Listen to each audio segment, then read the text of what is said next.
Hello everyone, welcome to English academy. English academy की इस video में आज हम एसटेट टीजीटी इंग्लिश का लेवल 2 का जो पेपर हुआ था 4 दिसंबर का, उसको सोल्व करेंगे। 120 क्वेश्चन तक 91 से लेकर के 120 तक हमने सोल्व कर लिया था। आज के इस वीडियो में मैं 10 क्वेश्चन ही सोल्व करवाऊंगा, जिनका एक्सप्लेनेशन ज़्यादा ब्रॉड होगा, उनको अच्छी तरह कंसेप्चुअल उनको मैं एक्सप्लेन करूँगा। तो उम्मीद करता हूँ कि सेशन आपको पसंद आएगा, तो प्लीज़ चैनल को सब्सक्राइब ज़रूर करना। So let's start the video. तो हमारा जो 121वां क्वेश्चन है उसके अंदर क्या पूछा है, which of the following words, कि कौन से जो वर्ड्स हैं फिट बैठते हैं, fits best to the description big given below. नीचे जो डिस्क्रिप्शन दिया गया, वर्णन किया गया है, तो कौन से जो है जो वर्ड है वो फिट बैठता है। तो फ्रूगल, फ्रूगल का मतलब क्या होता है, यहाँ से फ्रूगल होता है जो कम खर्चीला है, मितव्ययी बोलते हैं जिसको। फ्रूगल का मतलब होता है इकोनॉमिकल, क्या होता है, इकोनॉमिकल, जो कम पैसे खर्च करता है। To the last ditch, to the last ditch, ditch का मतलब होता है मौत खाई। People have seen accused me, यानी कि अब मतलब हर लोग है ना, मुझे लास्ट तक यहाँ पर एक्सक्लेमेशन दिया गया है। लोग मेरे बारे में, मतलब मैं इतना कंजूस हूँ कि वो यहाँ पर एक्सक्लेमेशन मार्क दिया गया है कि वो बहुत ज़्यादा सरप्राइज हैं। People have even accuse, accuse का मतलब होता है, मतलब मुझे दोष देते हैं। ऑफ बीइंग टाइट फिस्टेड, देखो फ्रूगल का मतलब होता है मितव्ययी, यानी टाइट फिस्टेड भी इसका सिमिलर वर्ड है। टाइट फिस्टेड कौन होता है, जो कम खर्चीला है, जो स्टिंजी है, ठीक है, यानी जो थ्रिफ्टी है। तो टाइट फेस्टेड भी इसका सिमिलर वर्ड है। टाइट फेस्टेड होता है कम खर्चीला व्यक्ति, कंजूस व्यक्ति। स्टिंजी एंड स्टिंजी, यानी मुझे एक्यूज करते हैं कि मैं टाइट फेस्टेड हूँ, पैसे खर्च नहीं करता, स्टिंजी हूँ। तो फ्रूगल का सिनोनिम्स क्या जाएगा, tight fisted, stingy. And I am afraid that, और मुझे हमेशा ये डर भी रहता है कि if they are referring to my attitude towards spending money, कि वे मतलब लोग है ना, मेरा जो है पैसे खर्च करने के बारे में वो मेरे जो दृष्टिकोण है, मेरा जो नज़रिया है उसको रेफ़र करते हैं। दे आर करेक्ट, वो बिल्कुल सही हैं। I am stoic, I am dilettante, I am philistine, I am parsimonious, ठीक है। तो इनका मतलब क्या है, तो यहाँ पर ये है, तो आप समझ सकते हो टाइट फेस्टेड यानी कि फ्रूगल यानी कि स्टिंजी, और इसका बिल्कुल सेम वर्ड है परसिमोनियस। परसिमोनियस भी कौन होता है, जो बहुत ही ज़्यादा क्या है, फ्रूगल है, स्टिंजी है और टाइट फिस्टेड है। तो जो फ्रूगल के जो है सिनोनिम्स क्या हो गए, टाइट फिस्टेड, स्टिंजी, इकोनॉमिकल भी होता है, इकोनॉमिकल भी बोल सकता हूँ मैं इसको, ठीक है। और इसको थ्रिफ्टी भी कह सकता हूँ, THRIFTY, थ्रिफ्टी का मतलब भी होता है कंजूस व्यक्ति, ठीक है। अब देखते हैं अगला वर्ड स्टोइक। स्टोइक का मतलब क्या होता है, स्टोइक होता है उदासीन, उदासीन व्यक्ति को बोलते हैं, यानी इनडिफरेंट, INDIFFERENT, इनडिफरेंट बोल सकता हूँ मैं इसको, ठीक है। इसको मैं नॉस्टैल्जिक बोल सकता हूँ, NOSTALGIC, नॉस्टैल्जिक, यानी कि जो उदासीन व्यक्ति है, जो फ्रीजिड है, FRIGID, फ्रीजिड है, ये होता है स्टोइक पर्सन। अब है डिलेटेंट। डिलेटेंट का मतलब क्या होता है, डिलेटेंट होता है लवर, अनुरागी बोलते हैं जिसको, प्रेमी बोल सकते हैं, या फिर इसका दूसरा मतलब भी होता है, एक तो डिलेटेंट लवर को भी बोला जाता है, और एक होता है जो शौकिया होता है, एमेच्योर, AMATEUR, एमेच्योर।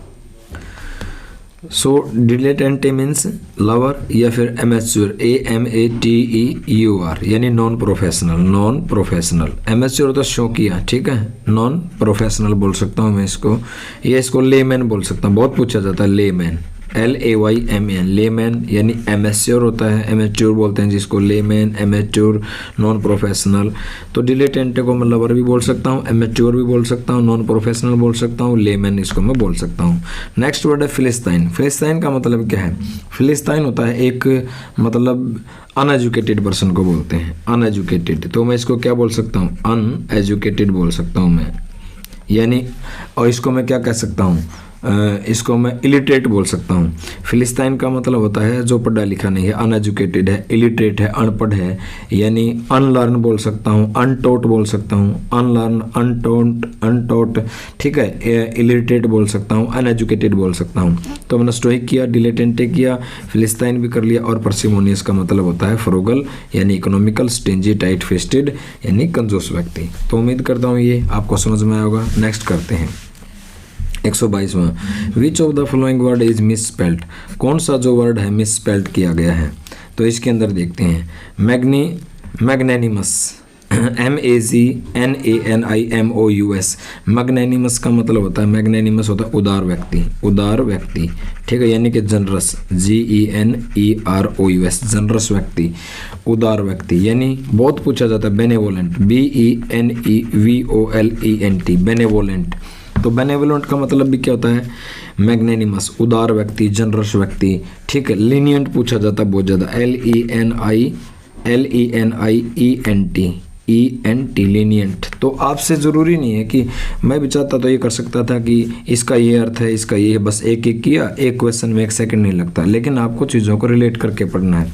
मैग्नेनिमस का मतलब होता है उदार व्यक्ति, जनरस व्यक्ति, और बेनेवोलेंट तो बहुत ही पूछा जाता है। लीनियंट और बेनेवोलेंट, इसको तो स्टार मार्क कर लेना और इसको लिख लेना, लीनियंट, बेनेवोलेंट यानी मैग्नेनिमस, ठीक है, बिल्कुल एग्जैक्ट स्पेलिंग है, सही है। यूनानिमस, यूनानिमस का मतलब होता है जब हम एक मत से, ठीक है, एक होकर के जब कोई फैसला करते हैं, यूनानिमसली बोलते हैं उसको। और होता है मैग्निफिसेंट, ये स्पेलिंग गलत है, मैग्निफिसेंट की स्पेलिंग आती है MAGNIFICENT। मैग्निफिसेंट का मतलब क्या हुआ, मैग्निफिसेंट का मतलब होता है शानदार, कोई चीज़ शानदार होना, यानी मैं क्या बोल सकता हूँ मैग्निफिसेंट को, मैं मैग्निफिसेंट को बोल सकता हूँ कि स्प्लेंडिड बोल सकता हूँ, मैं क्या बोल सकता हूँ इसको, स्प्लेंडिड, कोई चीज़ मतलब शानदार है बहुत ही ज़्यादा। और इसको मैं बोल सकता हूँ स्प्लेंडिड, ग्लोरियस, इसको मैं ग्लोरियस भी कह सकता हूँ, ग्लोरियस, GLORIOUS, ग्लोरियस बोल सकता हूँ। गालंट, GALLANT, गालंट, एक गालंट का मतलब जैसे आर्मी के अंदर एक अवार्ड दिया जाता है, गालंट्री अवार्ड, ठीक है, तो इसको गालंट को मैं ब्रेव भी कह सकता हूँ, क्या कह सकता हूँ, ब्रेव, ठीक है, और गालंट होता है शानदार।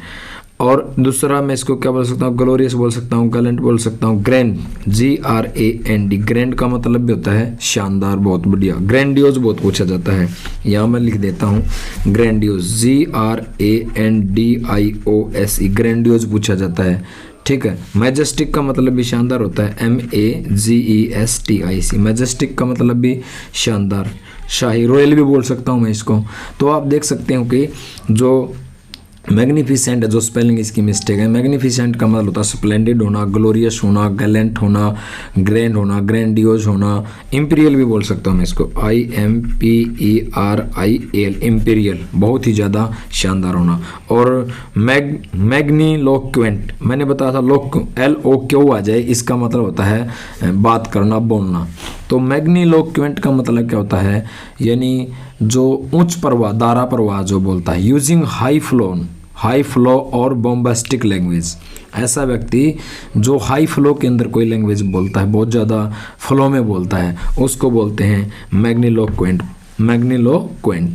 फिर सुन लो, यूजिंग हाई फ्लो और बॉम्बास्टिक लैंग्वेज, यानी हाई फ्लो के अंदर, उच्च प्रवाह के अंदर लैंग्वेज का, किसी भी लैंग्वेज का उपयोग करना, दैट इज कॉल्ड मैग्निलोक्वेंट्स। तो उम्मीद करता हूँ ये आपको पसंद आयोगे। मैग्निमस, यूनानिमस और मैग्निफिसेंट की स्पेलिंग जो है गलत है, बाकी मैंने इनके जो है मीनिंग को एक्सप्लेन कर दिया है। नेक्स्ट देखते हैं 123वां, which of the following idiom, हमने ये इडियम दे रखे हैं, फिट दिस डिस्क्रिप्शन। देखो सीधा पहले क्या था, सीधा एक वर्ड दिया और इडियम पूछ लिया, लेकिन इसके अंदर लेंथी बना के दे रखा है कि सेंटेंस ज़्यादा लेंथी है और जाने के लिए दिया है ये। ए पर्सन हु सेल्फिशली, एक ऐसा व्यक्ति जो सेल्फिश है, स्वार्थी है। प्रिवेंट्स अदर, दूसरे लोगों को रोकता है, ठीक है, प्रिवेंट करता है किस चीज़ से, फ्रॉम यूजिंग एंजॉय, कि दूसरे व्यक्ति मज़े न ले पाए, एंजॉय न कर पाए, या फिर प्रॉफिट फ्रॉम समथिंग, या किसी चीज़ से वो फ़ायदा मुनाफा ना कमा पाए, उससे भी उनको रोकता है। है। फ्रॉम समथिंग इवन थॉट्स यानी विचारों से, ही सी कैन नॉट यूज और एंजॉय इट हिमसेल्फ, मतलब जो मज़ा उसने खुद नहीं लिया वो नहीं चाहता कि दूसरे भी उसको ना लें। जैसे हम खेतों में एक ड्रेवा नहीं लगा देते हैं, जो ना खाए ना खाने दे, हम इसको बिल्कुल वैसा ही बोल सकते हैं। जैसे ड्रेवा होता है जो ना खाता ना खाने देता, तो उसको बोलते हैं a dog in the manger, a dog in the manger, जो ना खाए ना खाने दे। अब गिनी पिग क्या होता है? एक गिनी पिग, इसको भी देख लेते हैं। गिनी पिग का मतलब होता है जैसे कि मान लो कोरोना आया हुआ था, कोरोना के अंदर जो वैक्सीन वगैरह बनाई गई थी, उन वैक्सीन को पहले टेस्ट किया गया था, तो किसी न किसी पर्सन के ऊपर तो टेस्ट किया गया होगा। तो जो ज़्यादातर रिसर्च वगैरह होती हैं वो साउथ अफ्रीका यानी कि जो अफ्रीकन जो कंट्रीज़ हैं वहाँ पर की जाती हैं, कि लोग काफ़ी गरीब होते हैं, उनके ऊपर वो टेस्ट किया जाता है। तो उनको क्या बनाया जाता है? गिनी पिग बनाया जाता है। यानी a person used in a scientific test, a person used in a scientific test to find out the results of the experiments। जो भी एक्सपेरिमेंट कर रहे हैं हम, उसका रिजल्ट्स फाइंड आउट करने के लिए किसी व्यक्ति पर वो शोध किया जाता है, उसको कहते हैं गिनी पिग। यानी used as a test case, किसी व्यक्ति को एक टेस्ट केस के रूप में यूज करना, that is called guinea pig. अगला देख लेते हैं एक होम बर्ड। होम बर्ड क्या होता है? होम बर्ड वो होता है एक पर्सन जो मतलब है ना अनविलिंग है किसी चीज़ के बारे में। जैसे हमारा जो होम टाउन है, जैसे जो हमारा बर्थ प्लेस है, जो हमारा एरिया है, उसको हम छोड़कर नहीं जा सकते, उसको कहते हैं होम बर्ड। यानी a person who is unwilling, a person who is unwilling to leave their childhood home, ऐसा व्यक्ति जो अपना चाइल्डहुड होम है या अपना जो एरिया है उसको छोड़ने के लिए बिल्कुल भी विलिंग नहीं है, बिल्कुल भी डिजायरस नहीं है, इच्छुक नहीं है, that is called a home bird. A home bird, उसे होम बर्ड कहा जाता है। अब आता है लेम डक। लेम डक का मतलब क्या होता है? लेम डक होता है वन दैट इज़ वीक, ऐसा व्यक्ति जो वीक है, या फिर दैट फॉल्स बिहाइंड इनएबिलिटी और अचीवमेंट्स, जो कोई भी अचीवमेंट करने में, उपलब्धि करने में पीछे रह जाता है, उसको लेम बर्ड कहा जाता है। तो इसका मतलब ये भी है, एक व्यक्ति, कोई भी पर्सन जो पीछे रह जाता है अपनी एबिलिटी में, अपनी अचीवमेंट में, ये भी होता है मतलब। और एक इसका दूसरा मतलब ये होता है वन हुज पोजीशन, एक ऐसा व्यक्ति जिसकी जो पोजीशन है या जो भी टर्म्स है ऑफिस के अंदर, जो भी उसका कार्यकाल है वो ख़त्म होने वाला है। एक व्यक्ति जो मतलब रिटायरमेंट के, सुपरन्यूएशन के मतलब नज़दीक है रिटायरमेंट के, और उसको बोल सकते हैं हम क्या है? Lame duck. यानी वन हुज पोजीशन या term of office will soon end, यानी जिसकी जो है टर्म्स वगैरह कार्यकाल पूरा होने वाला है, उसको लेम बर्ड कह सकते हैं। तो उम्मीद करता हूँ ये आपको पसंद आया होगा, तो चैनल को सब्सक्राइब जरूर करना। नेक्स्ट देखते हैं 124वां। In which of the following sentences is ought to। ought to का मतलब होता है should, ought to mean should, ठीक है। ought to जो है शुड का रिप्लेस हो सकता है। जो ought to इंडिकेट करता है एडवाइजेबिलिटी, यानी जिसमें एडवाइस भी दी गई है और डिजायरेबल भी है। You ought to buy new tires for your car, यानी आपकी कार के जो टायर हैं वो पुराने हो चुके हैं, आपको नए खरीदने चाहिए। You may have an accident, आपका एक्सीडेंट हो सकता है, एडवाइस दी गई है और आपकी डिजायरस है कि आप ये चेंज कराएं या ना कराएं। We ought to help those people who are old and sick, हमें एडवाइस किया गया कि गरीब लोगों की हमें क्या करनी चाहिए? हेल्प करनी चाहिए, जो बीमार हैं। लेकिन डिजायरस ये आपके ऊपर डिपेंड है। You ought to be more goods available in this shop, यानी ought to be, अब आपको सुझाव थोड़ा दिया, you ought to be more goods available, यानी there ought to be मोर, यहाँ पर क्या है? बहुत सी गुड्स मीन सामान उपलब्ध होना चाहिए शॉप के अंदर। It is suppose to be super market, ऐसा कहा जाता है कि ये सुपर मार्केट है। या ही लेफ्ट दिल्ली यस्टरडे, कल उसने दिल्ली को छोड़ दिया था। So he ought to be more here tomorrow, इसलिए यहाँ पर उसे यहाँ होना चाहिए। तो इसके अंदर एग्जैक्ट आंसर आ जाएगा ए, बी एंड डी, जो एडवाइजेबिलिटी है और डिजायरेबल भी है। तो इसके अंदर जो है सी नहीं आएगा, तो आंसर आ जाएगा ए, बी और D. Which of these novels was not written in the 19th century, तो कौन सी जो है नॉवल है, उपन्यास है, जो 19वीं शताब्दी में नहीं लिखा गया?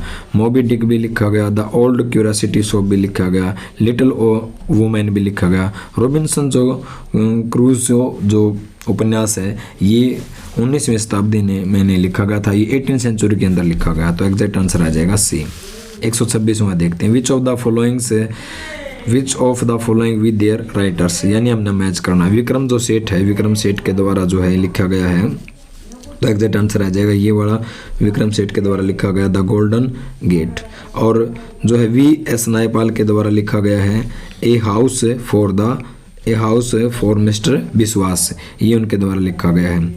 अब आता है अरुंधति रॉय के द्वारा लिखा गया है जो है तीसरा है अमर्त्य सेन के द्वारा लिखा गया है आपका आर्गुमेंटेटिव इंडियंस। और डी बस्ता आपका अरुंधति रॉय, इसके द्वारा लिखा गया था ministry of the utmost happiness. तो आंसर आ जाएगा ए। 127वां देखते हैं अब, which of the following is are verbs, कौन सी इसके अंदर वर्ब है? तो सरव और सीज जो है, सर्व्ड, सीज, अजेंट और ये विन, ये वर्ब नहीं है।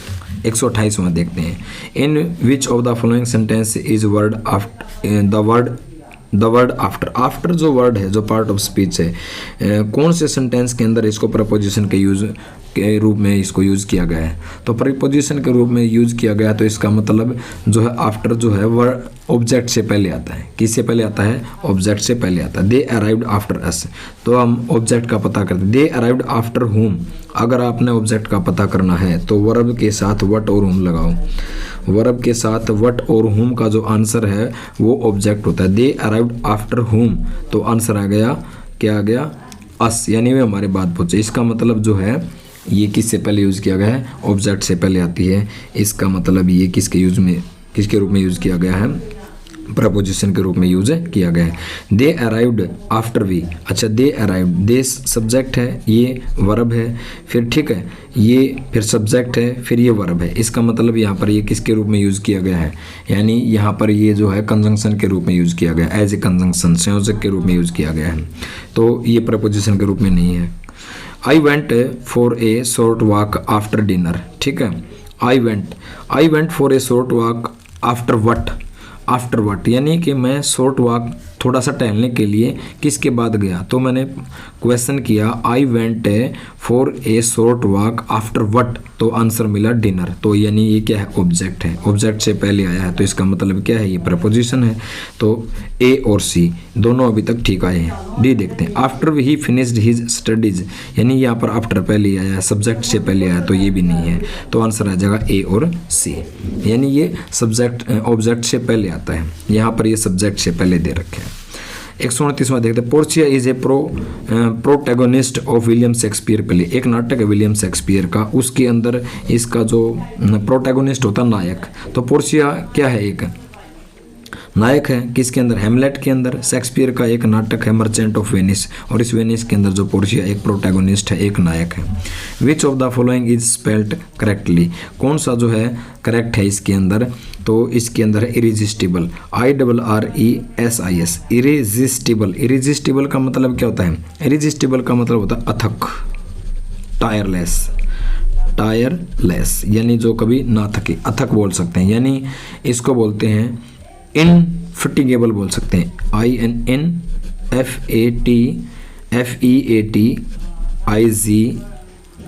INFATIGABLE, इनफैटिगेबल, यानी फटिग होता है थकान, इनफैटिगेबल जो कभी ना थके, यानी अथक बोल सकते हैं। टायरलेस तो बहुत पूछा जाता है, इनफैटिगेबल बोल सकते हैं, टायरलेस बोल सकते हैं, या फिर इसको मैं क्या बोल सकता हूँ? वियरीलेस, वियर होता है थकान, और वियरीलेस क्या होगा? जो कभी ना थके।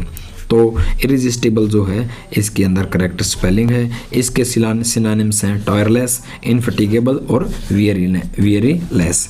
तो आज की इस वीडियो में मैंने 10 क्वेश्चन आपको एक्सप्लेन किए, जिनको मैंने ब्रॉड वे में एक्सप्लेनेशन किया। उम्मीद करता हूँ आपको सेशन पसंद आया होगा। तो प्लीज़ चैनल को सब्सक्राइब जरूर करना, और कमेंट बॉक्स के अंदर आप ज़रूर बताना कि वीडियो आपको कैसी लगी। Thank you, have a nice day, best of luck.